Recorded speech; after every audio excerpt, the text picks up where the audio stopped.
so it's time for the next update on the vfoe, and as you'll see in front of me, we've got a load of parts. Collected these over the last week or so. These are the small sort of niggly bits that I want to get out of the way and get done. Nothing too expensive.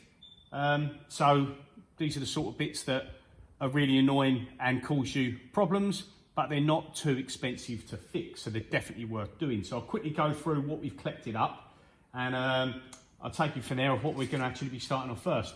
So first up, I'd just like to say a quick thank you to Jason Thompson, a guy I chat to on Messenger regarding the machines, and he's on one of the Facebook groups, and he kindly sent me a dual battery board kit for the Haas. Now this one isn't direct from Haas, this is one that he makes himself, and he said to me that there's a little gift for you on the way in the post, and when it turned up it was a dual battery kit. Now I already had the batteries, and I've actually got a Haas version of this on my other VF0E, which is perfect because the single battery is buried right at the back of the stack of the boards, and changing it is a problem. So when I did that one, I bought the double battery pack, and then you can stick this somewhere that's easily accessible. And the idea of a twin battery is that you can always have one fitted to the machine whilst you change the other. So it only needs one battery to run, but one is a backup whilst you take one out. And on the Haas machines, they've got a connector on almost all of the boards, I think. So before you remove the original battery, you can put the new batteries in here, or at least one of them, connect this to the board, and then you can remove the old one, and then you leave it connected via this. And then, like I said, you must remove the original battery afterwards. So yeah, thank you very much for that, Jason. I don't know if I'll be keeping that for this or for the next machine, but we'll go into that at a later date. So yeah, let's look at the other parts we've got.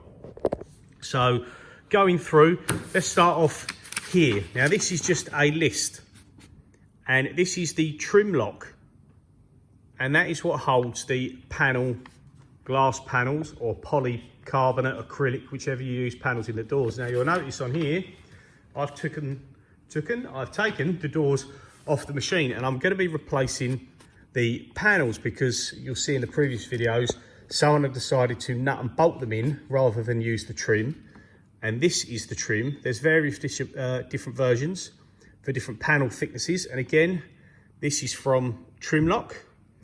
His name's not actually on there. There's these guys here which are a UK supplier, although they didn't actually get back to me on a price. And I did get a price from Haas for this. Now, they do it in a 50-foot reel, so that's roughly, what, 15, 17 metres, something like that. Now, that should be enough to do 2 machines, so you think that's not too bad. And I got a quote from them last year for this, but I decided not to go ahead with it at the time. So I found the quote from last year, £200 plus VAT for a 50-foot reel.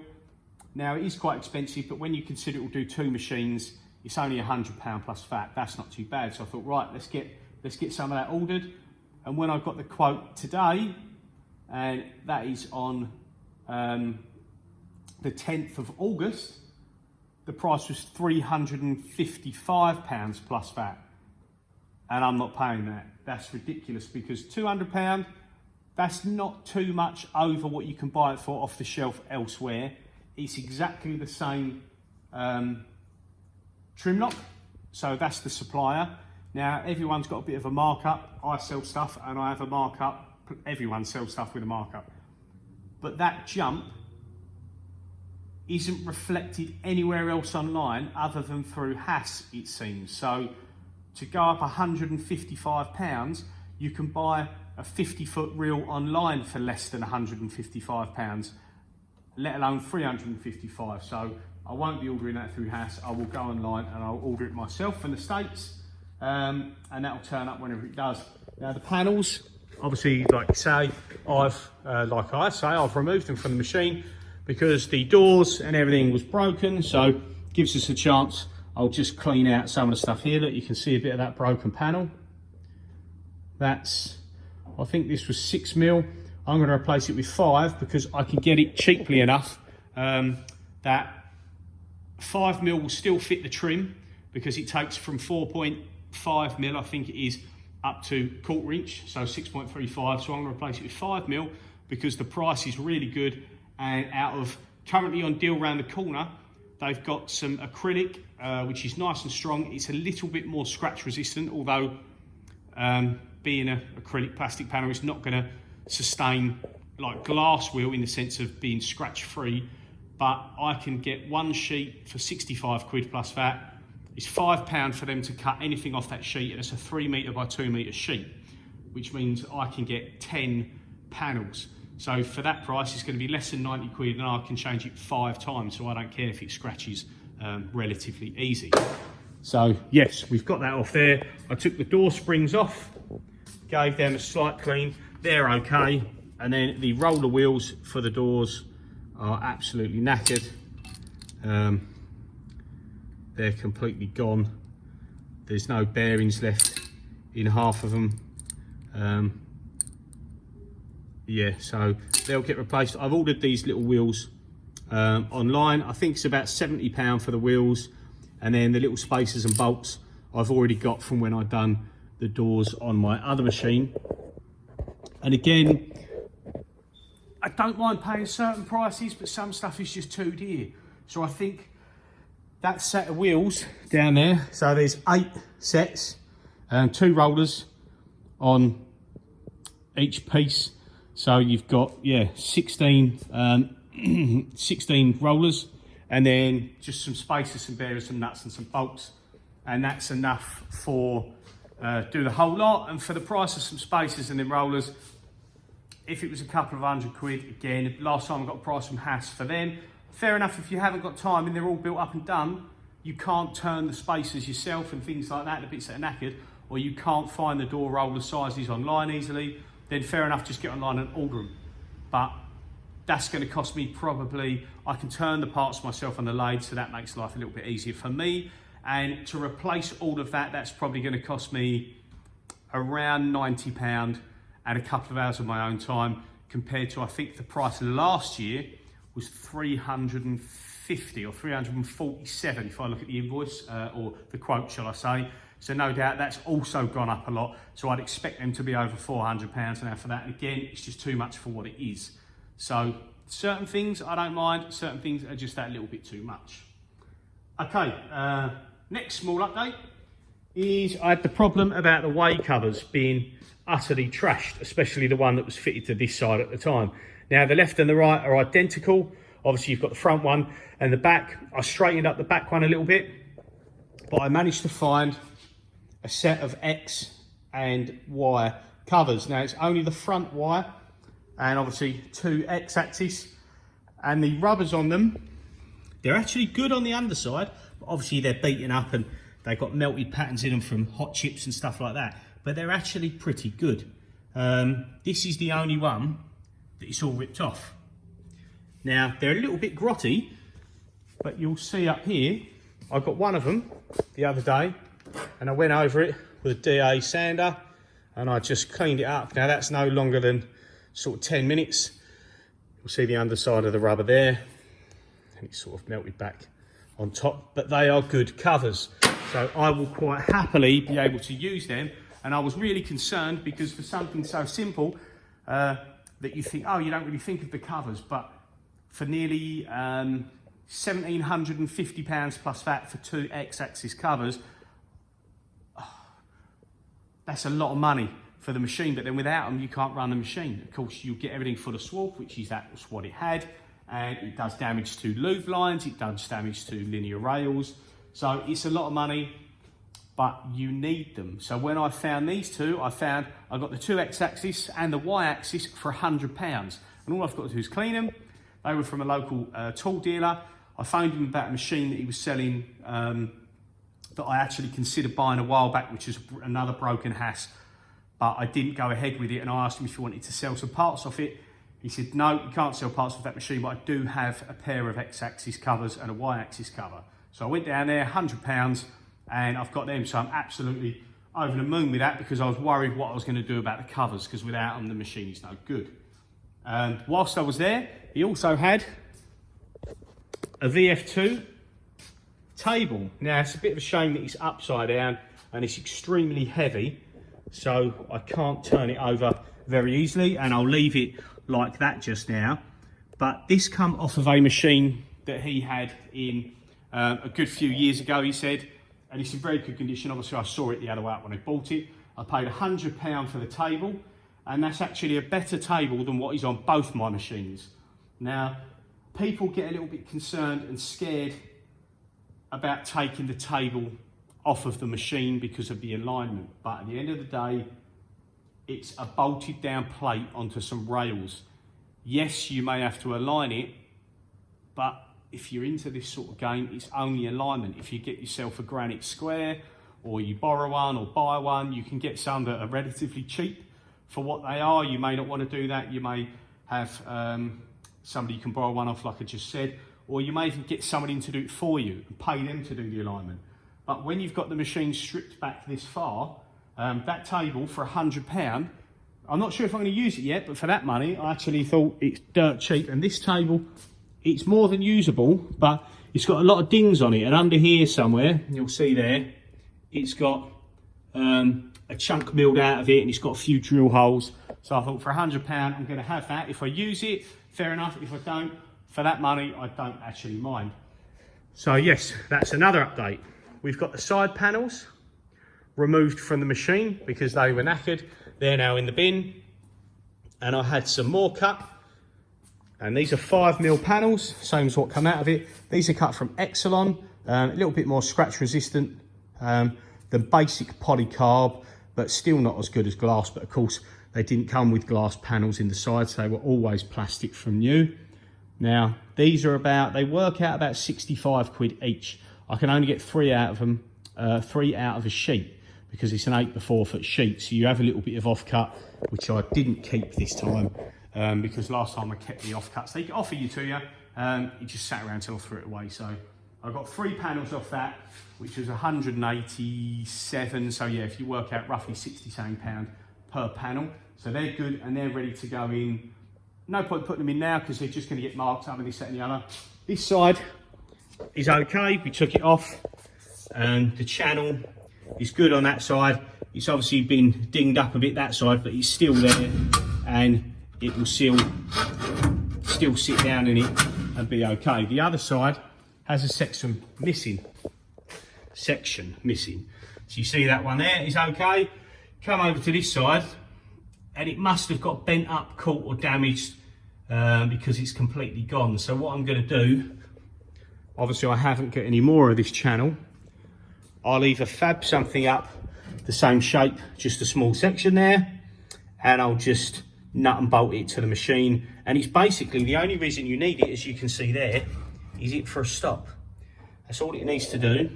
As per that side, it needs to stop. Now, if I didn't put that in there, it would sit fine anyway, because obviously the whole panel, once it's in the recess, can only kink a very tiny amount.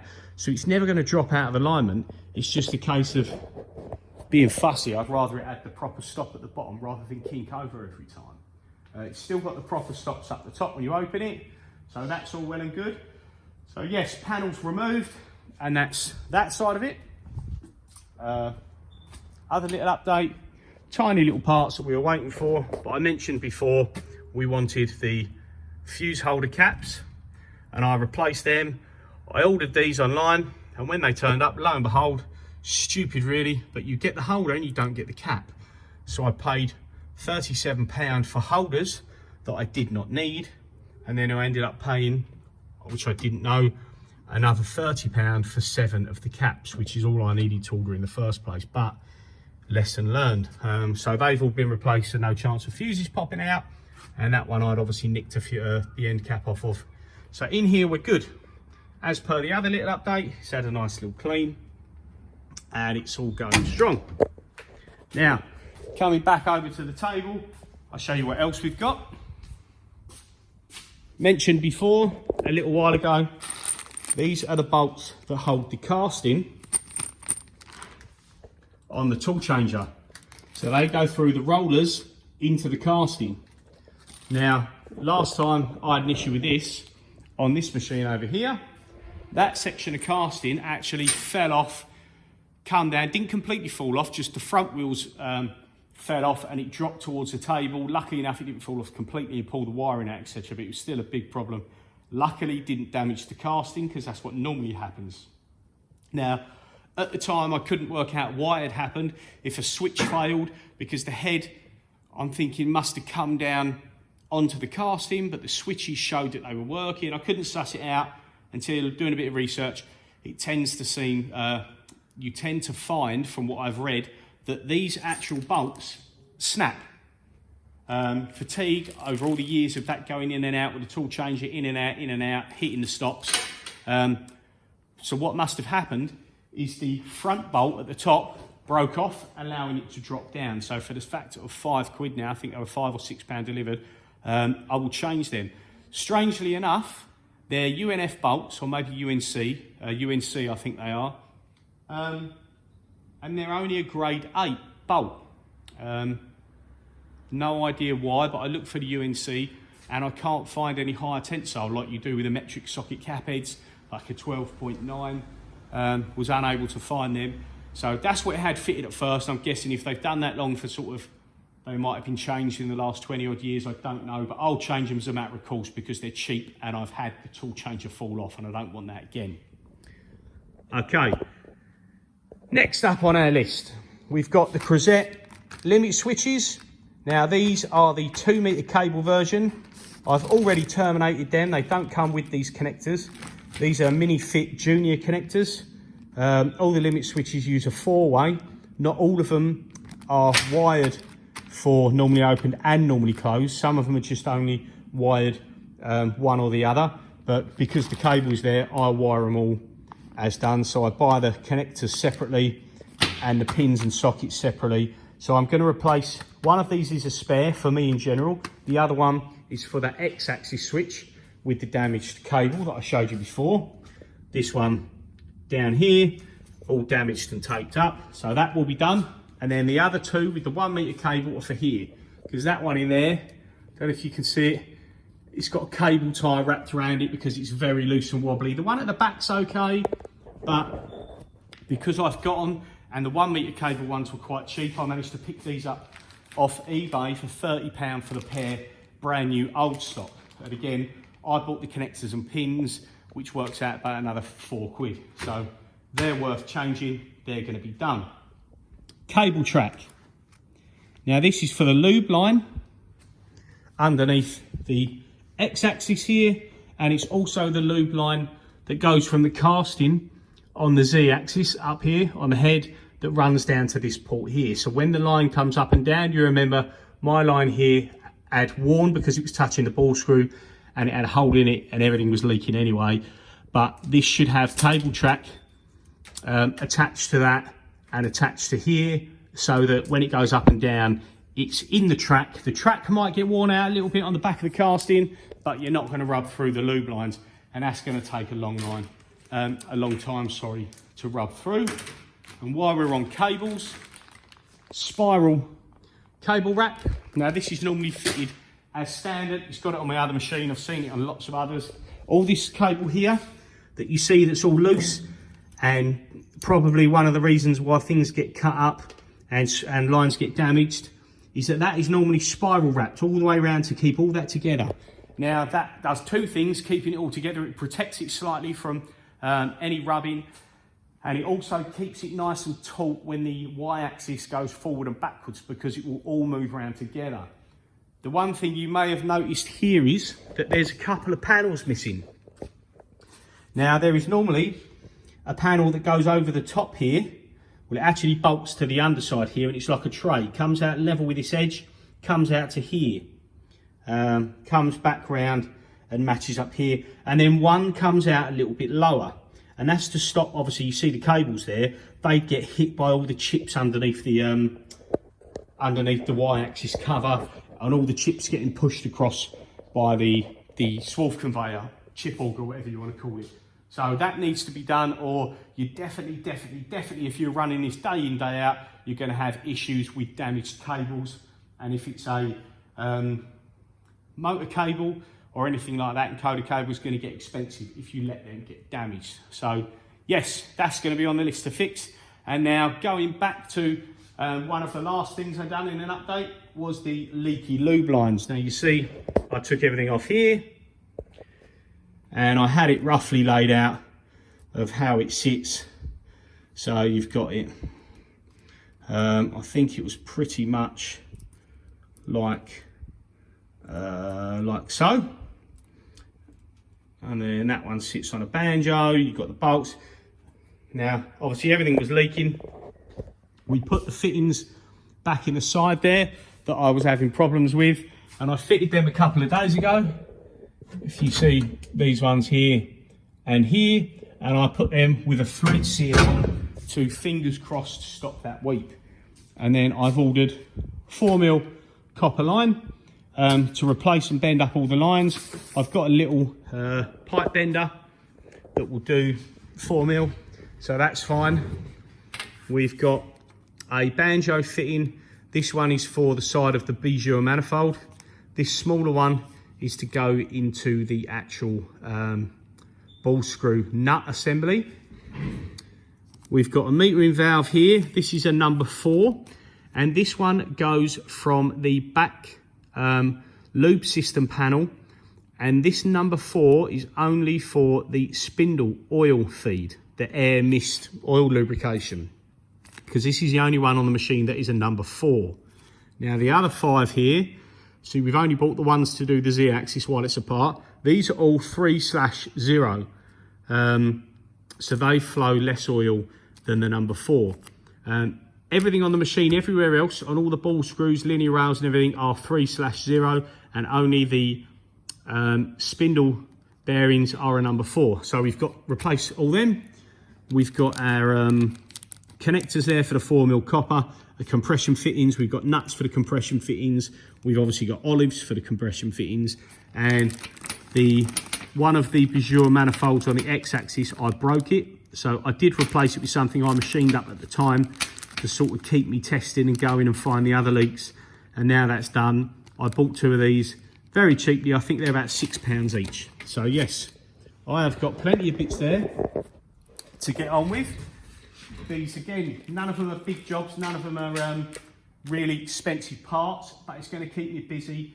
And these sort of things are what make the difference between a bad machine and a good machine. And this is the stuff that's going to give you the big problems, you know. People say, oh, I'll change a ball screw, or couldn't change linear rails and things like that. You speak to people a lot of the time, and when they get issues with the machine, it's not working right, they'll bang, I'm changing the ball screw. I'm changing the bearings, I need to get that done, the machine's got to be good. This is the stuff that gets forgotten and ignored and probably causes more downtime. It may not cause more inaccuracies when you're making parts, etc., but having leaky lube lines and problematic switches are probably going to give you more grief in the long run. So yes, loads of talking, not too much doing. I'm going to get on now and fit the lube line stuff first, hopefully solve them leaks. I will take some pictures and put them up after this, maybe a little bit of footage once it's all fitted, but I can't really video what I'm doing in there because there's not really any space and it's going to be really poor quality video. So yeah, I'll bring you back, I'll show you when it's all installed, we'll get it up and running and we'll check for leaks, and fingers crossed we can make that lube system good again. So yeah, cheers for watching, see you soon.